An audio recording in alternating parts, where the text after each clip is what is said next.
I thought the hardest part was saying, "I do" to the man who shared my ex-boyfriend's blood. But I was wrong. The real danger started when I realized that behind Professor MacDonald's elegant lectures and silver hair lay a kingdom built on secrets and iron. Tonight, I found a burner phone in his study with a single message. "She's the perfect leverage." Now Maxwell is at the gates, begging for my forgiveness, while his father holds a gun behind his back, waiting for me to choose. I'm no longer just a student or a wife. I'm the prize in a war between a father's obsession and a son's regret. And in this house, the only way to survive is to become the monster's heartbeat. Before we reveal the secret that connects Mabel's past to MacDonald's dark empire, hit that subscribe button and turn on notifications. We're building a community of storytelling lovers. Comment, chosen, if you think Mabel is safer with the boss than the ex. The MacDonald mansion was a labyrinth of cold marble and gilded edges, a place that felt more like a sanctuary and a prison all at once. Life here was a beautiful, suffocating dream. Every hallway echoed with the weight of things left unsaid, and every room was heavy with the scent of sandalwood and old power. Even though MacDonald had officially retired from his life at the university, the air of the professor never truly left him. He didn't just walk. He commanded the space, moving through the grand halls with a silent, predatory grace that made Mabel's heart skip beats against her ribs. One morning, the house was unusually still, draped in the soft, hazy gold of the early sun. Mabel wandered toward the sunroom, her bare feet silent on the polished floor. She stopped at the threshold, the breath dying in her throat. MacDonald was there, standing by the floor-to-ceiling windows. He was shirtless, his broad back turned to her as he looked out over the sprawling estate.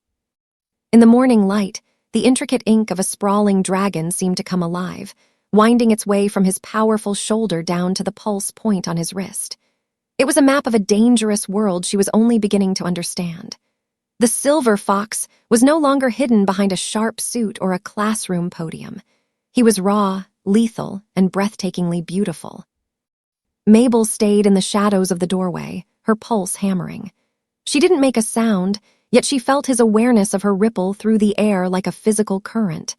He didn't turn his head, but his posture shifted, a subtle tightening of the muscles across his back. "The silence suits you, Mabel," he murmured. His voice was a low, gravelly hum that vibrated in the pit of her stomach. He turned slowly, his movements fluid and intentional. When his dark, piercing eyes finally locked onto hers, the intensity was so sharp it felt like a physical touch against her skin. There was no lecture to hide behind, no sun to stand between them. The forbidden heat that had started as a flicker in a crowded classroom was no longer just a spark. In the quiet of that sunroom, it was a wildfire, threatening to consume them both before the day had even begun. Mabel realized then that she wasn't just living in his house, she was drowning in him. The rhythm of their lives in the mansion became a dance of meaningful silence. They moved around each other like two celestial bodies caught in the same gravity, bound by a pull neither could fully explain. Every meal, every walk through the rose gardens, was charged with lingering glances that lasted just a second too long, long enough to feel the air thicken, long enough to remember exactly who they were to each other. MacDonald was a man who moved the world with a single word, a titan of power who made the city tremble. Yet, when the heavy oak doors closed and the bodyguards vanished into the shadows, he became a man of soft, haunting touches. He was careful with her, as if she were made of the finest glass. One afternoon, while she sat reading in the library, he approached her from behind. He reached down, his large, calloused thumb gently brushing a stray lock of hair away from her face. His skin felt like velvet against her deep chocolate complexion, and the contact sent a sudden, electric shiver racing down her spine. Mabel felt the weight of his gaze, a look that seemed to peel back her layers until she felt completely exposed. The tension was a living thing in the room, stretching between them until she felt she might snap. "You look at me like you're waiting for me to break, Professor," Mabel teased softly. Her bold humor was the only shield she had left to protect her heart from the intensity of the man standing over her. MacDonald didn't laugh. He didn't even crack a smile. Instead, he stepped into her personal space, his towering frame casting a long shadow over her chair. The scent of sandalwood and expensive tobacco, a smell that had come to mean safety and danger all at once, surrounded her. He leaned down, his forehead resting firmly against hers, forcing her to look into the dark, swirling depths of his eyes. "I'm not waiting for you to break, Mabel," he whispered, his voice a low, gravelly vibration that she felt in her very bones. "I'm waiting for the moment you realize that you aren't just a guest in my house." He paused, his hand moving to cup the back of her neck, his grip possessive yet infinitely tender. "You are the house, everything I have built, every drop of blood I have spilled, and every secret I have kept. I did it all just to find a way to you." Mabel's breath hitched in her throat. In that moment, the world outside the library ceased to exist. There was no ex-boyfriend, no mafia syndicate, and no past. There was only the heat of the man who had claimed her soul long before he had ever put a ring on her finger. Under the weight of his confession, Mabel realized she wasn't just falling in love. She was being claimed by a king who had waited a lifetime for his queen to arrive. The fragile piece of the mansion shattered not with a bang, but with the rustle of paper. For days, thick cream-colored envelopes had begun appearing, tucked away where only Mabel would find them. They weren't love notes or apologies from Maxwell. They were jagged shards of a past she thought she had escaped. His handwriting, once a source of comfort, now looked like a frantic scrawl of desperation. Maxwell's letters carried a poison that seeped into her heart. He claimed that the salvation MacDonald offered wasn't a miracle at all. He whispered through ink that his father hadn't just saved her family's business from the syndicate. He had orchestrated the entire threat. According to Maxwell, the hero who had stepped out of the rain to rescue her was the same ghost who had summoned the storm in the first place. Mabel sat in the shadows of the library, the latest letter trembling in her hand. The chocolate skin of her fingers looked pale against the harsh white of the paper. She felt a cold hollow opening in her chest. Could the man who traced her jawline with such reverence at night be the same monster who had crushed her world, just to ensure he was the only one left to pick up the pieces? The heavy oak door groaned open. MacDonald stepped inside, his presence immediately shifting the atmosphere of the room. He didn't rush her. He didn't snatch the letter from her shaking hands. Instead, he walked toward the fireplace, the orange flames casting long, flickering shadows across his sharp features. He stood there, an imposing silhouette of power and secrets. "Ask me, Mabel," he said. His voice was flat, stripped of its usual warmth, sounding as cold as the marble floors beneath them. He didn't turn to face her, but she could see the tension in his broad shoulders. Mabel stood up, the paper crinkling in her grip. She walked toward him until she was close enough to see the silver in his hair reflecting the firelight. Her heart was a trapped bird fluttering against her ribs. "Did you do it?" she whispered, her voice cracking. "Did you break my life just so you could be the one to fix it? Did you make me lose everything just so I would have nothing left to hold on to but you?" The silence that followed was the loudest sound she had ever heard. It stretched between them like a physical wall, thick and suffocating. MacDonald finally turned, his dark eyes meeting hers with a look that was neither a denial nor a confession. In that heavy stillness, Mabel realized that the man she loved was a master of the very shadows she feared, and the truth might be a fire that would burn them both to ash. MacDonald moved toward her, his heavy footsteps echoing like a slow, steady heartbeat against the hardwood floor. He didn't look at the paper she held. To him, the words written by his son were nothing more than static. With a calm, terrifying elegance, he reached out and took the letter from her trembling fingers. He didn't read it. He simply flicked his wrist, watching as the paper drifted into the fireplace and was instantly swallowed by the hungry orange flames.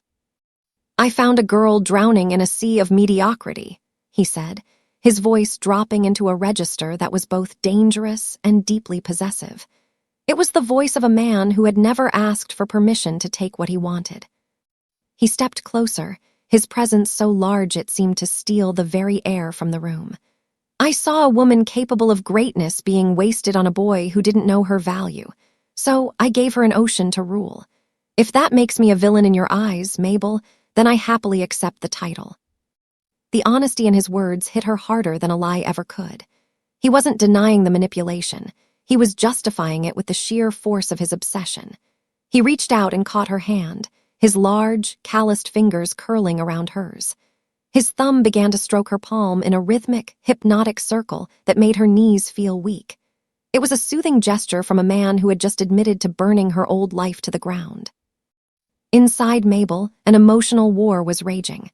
A part of her hated his ruthless methods, the way he played with people like pieces on a chessboard. But a larger, hungrier part of her was addicted to the way he saw her. In his eyes, she wasn't just a student or an ex-girlfriend. She was a queen, the only person worthy of sitting on his dark throne. He didn't wait for her to respond. He reached out, his hand sliding into her hair to tilt her face up toward his. He pulled her into a deep, meaningful kiss that tasted of salt and iron, the taste of a storm. In that moment, the questions in her mind began to fade. The truth of how they got here started to matter less than the searing heat of his body against hers. She knew she was dancing with a monster, but as his arms wrapped around her like a protective iron cage, she realized she no longer wanted to be saved. She wanted to reign by his side, no matter what the cost. The luxury sedan glided through the city streets like a silent shark in dark water. Inside, the atmosphere was thick with a heavy, electric tension that had become their new normal.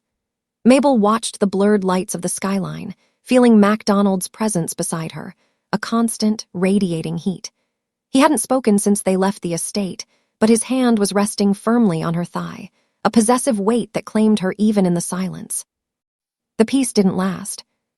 It happened in a heartbeat. A black SUV surged from a side street, ramming into their side with a deafening crunch of metal. Before Mabel could even scream, the world became a blur of motion. MacDonald didn't panic. He didn't even flinch. With the lethal speed of a man born for war, he lunged across the seat, his powerful arms wrapping around her. "Get down!" he roared, his voice a low, terrifying command. He threw her to the floor of the vehicle, pinning her beneath his heavy frame. He was a solid wall of muscle and silk, a warm shield that blocked out the rest of the world. A second later, the air was ripped apart. The sound of gunfire became a rhythmic, terrifying percussion against the reinforced glass. Mabel squeezed her eyes shut, her face pressed against the scent of his expensive cologne and the faint smell of gun oil. She buried her fingers into the fabric of his shirt, clinging to him as the only stable thing in a collapsing universe. Above her, she felt the jolt of his body as he drew his own weapon, the muffled thuds of his return fire vibrating through his chest and into her very soul. "Don't look, Mabel," he hissed, his breath hot against her ear. "Stay under me." Then, as quickly as it started, the world went quiet. The only sound left was the ticking of the cooling engine and the ragged gasps of Mabel's own breath. MacDonald slowly sat up, his movements fluid and predatory. He didn't check the damage to the car or look at the bodies in the street. His eyes were fixed solely on her. A thin, crimson line of blood trailed down his cheek from a small cut, but his expression was unreadable, a mask of cold, concentrated fury. He reached down, his large hands trembling slightly as he cupped her face, searching her eyes for any sign of injury. "Are you hurt?" he rasped. Mabel shook her head, unable to find her voice. The terror was still there, but it was being swallowed by the raw, protective hunger burning in his gaze. He leaned in close, his shadow swallowing her whole. "They made a mistake," he growled, his voice dropping into a dark, guttural register. "They thought you were my weakness. They didn't realize that you are the only reason I'm still holding back." He pulled her up into his lap, his grip bruisingly tight. "Nobody touches what is mine, ever." The mansion felt different after the attack, colder, sharper, and filled with a new kind of silence. Mabel found herself wandering the restricted wing of the house, her heart heavy with a curiosity that felt like a lead weight. In the corner of MacDonald's private study, tucked behind a row of ancient leather books, she found it, a small, concealed wall safe. To her shock, the door yielded to her touch, as if it had been waiting for her. Inside, resting on a bed of black velvet, was an old, tarnished silver locket. Mabel's breath hitched as she clicked it open. She expected to see a ghost from his past, perhaps a lost wife or a rival. Instead, her own mother's face smiled back at her. The photo was 20 years old, worn at the edges, but the resemblance was unmistakable. Mabel didn't wait for the sun to rise. She stepped out into the midnight garden, the rain coming down in a relentless gray sheets. She found MacDonald standing at the edge of the stone terrace, staring into the dark woods. He didn't have an umbrella. His white silk shirt was soaked, clinging to the heavy muscles of his chest and back, making the dark ink of his tattoos bleed through the fabric like shadows under skin. "You knew her," she whispered, her voice barely carrying over the rhythm of the rain. MacDonald didn't turn around immediately. He stood like a statue, the rain dripping from his silver hair. When he finally looked at her, his eyes weren't those of a ruthless boss or a cold professor. They were filled with a shattering, ancient truth. "She was the only person who treated me like a human being before I became." "This," he said, his hand sweeping out to gesture toward the dark silhouette of his sprawling empire. "Before the blood, before the name MacDonald meant death, she saw me." Mabel stepped closer, her silk nightgown clinging to her skin. "Why didn't you tell me? Why keep her a secret?" "Because a promise to the dead is a heavy thing to carry," he confessed, his voice a low, gravelly vibration. He stepped into her space, his scent of rain and tobacco wrapping around her. "I swore to her I would protect you. I watched you from the shadows for 2 decades, Mabel. Marrying you wasn't just about possession or taking you from Maxwell. It was about a 20-year-old promise to the only woman I ever truly respected." Mabel felt the world tilt beneath her feet. The realization hit her with the force of a tidal wave. Her scholarships, her first job, the way her family had survived every disaster. It wasn't luck. Her entire life had been a masterpiece, carefully painted by his unseen hands. He hadn't just stumbled into her life. He had been the architect of it from the very beginning. She wasn't just a girl he had fallen for. She was a debt of honor he had finally come to collect. "If you were Mabel, would you have SDAYED with the king or run?" Type stay or run in the comments below. And don't forget to hit that subscribe button and turn on notifications so you never miss the next shocking chapter in this mafia saga. The sanctuary of the estate was breached in the dead of night, the sound of splintering wood and heavy boots shattering the silence.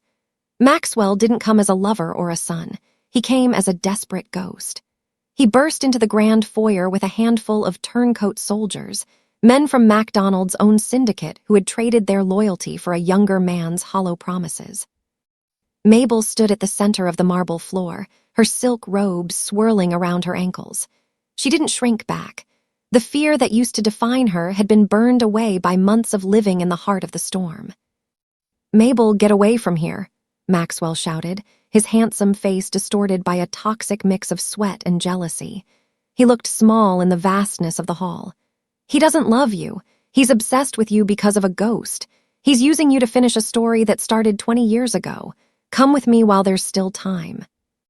He reached for her, his hand trembling, but Mabel didn't move. She stood her ground, her chocolate skin glowing under the dim chandelier, her gaze steady and unafraid. She looked at him not with anger, but with a crushing sense of pity. He was a boy playing at being a king, unaware that he was standing in a den of a lion. A shadow shifted at the top of the grand staircase.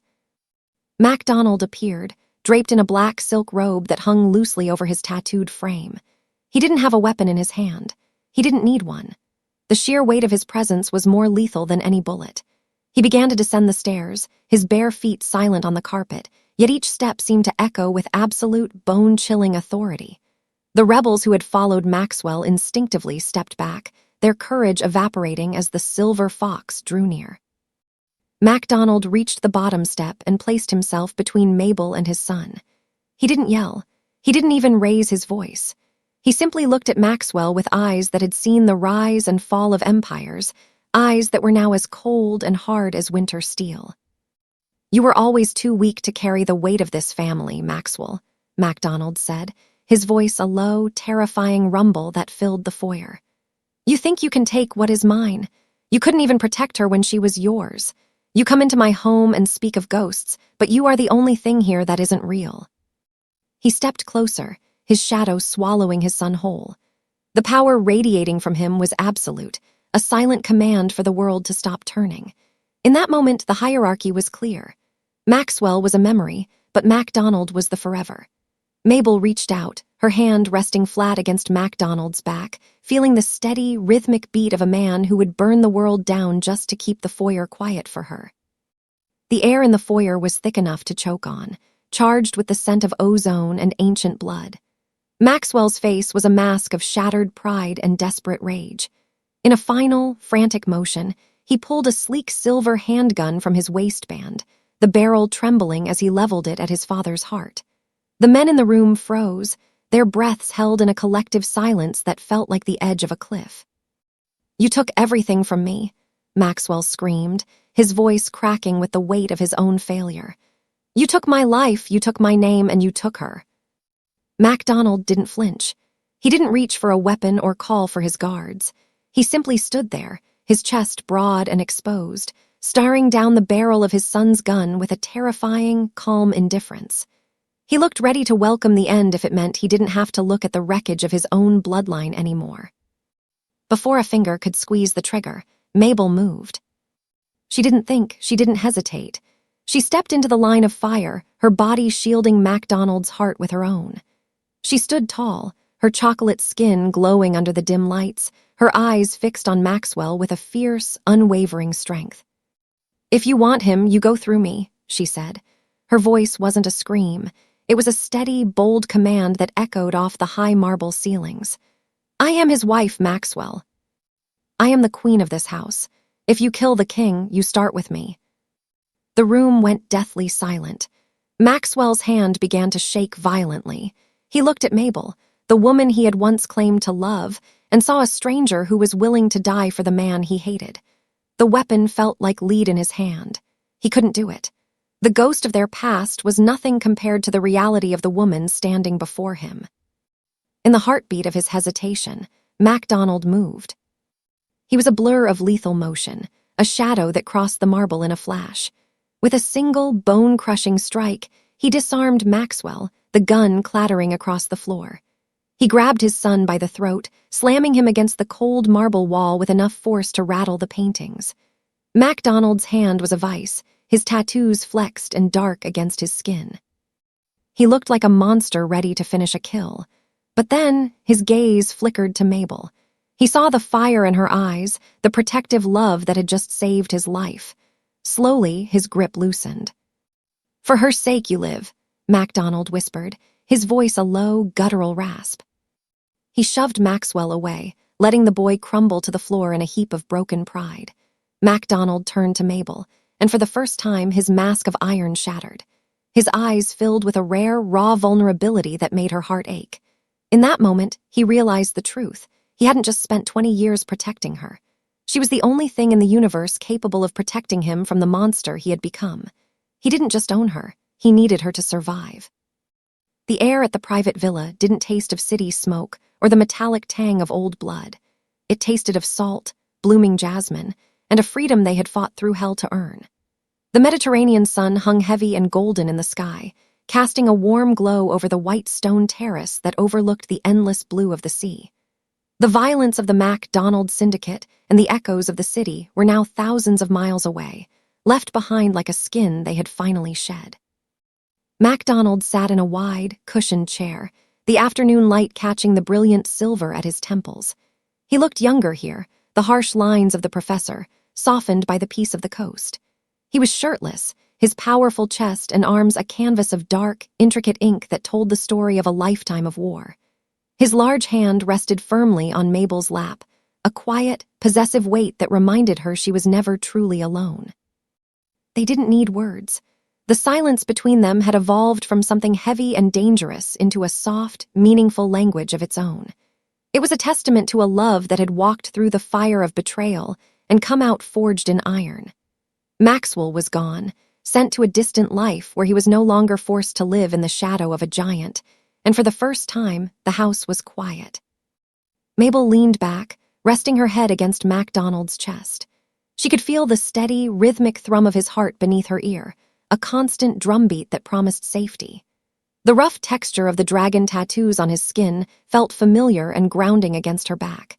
She watched the waves crash against the cliffs below, her mind drifting back to the classroom where this impossible journey had begun. "Are we the villains of this story?" she asked softly, her voice barely a whisper in the breeze. MacDonald didn't hesitate. He pulled her closer, his arms wrapping around her like an unbreakable cage of warmth.